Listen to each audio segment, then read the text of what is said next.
Aliyekuwa naibu rais nchini Kenya, Rigathi Gachagua, amesema kuwa atapinga uamuzi wa mahakama uliosema kuwa aliondolewa madarakani kwa njia halali na kusisitiza kuwa walitafasiri vibaya sheria na kulipa kisogo suala zima la haki.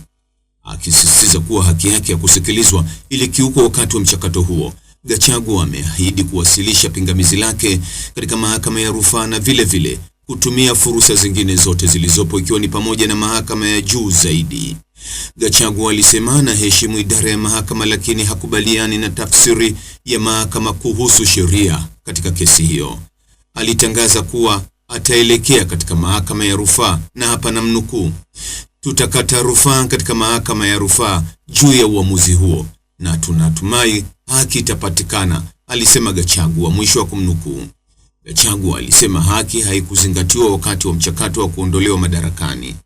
Kanuni ya muda mrefu ya kisheria ya utaratibu wa haki na haki ya kusikilizwa bila upendeleo imetupiliwa mbali na kupuuzwa mchana kweupe. Ni siku ya huzuni iliyoje kwa wale ambao wamepitia haya siku za nyuma na wale ambao wanakabiliwa na hali kama hiyo siku zijazo, alisema. Hayo yanajiri baada ya majaji watatu wa mahakama kuu nchini Kenya kutoa uamuzi Jumatatu iliyopita kwamba mchakato wa kumuondoa madarakani kwenye bunge la Seneti ulikuwa halali na kwamba matokeo hayo yalisalia kuwa halali kwa mujibu wa katiba. Mtazamaji, ni yapi maoni yako kuhusiana na taarifa hii?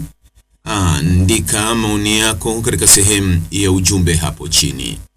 Like na subscribe pia ili uwe wa kwanza kupata habari wa chungu tele. Hii ni Focus News. Jina langu ni Deo Kaji Makomba.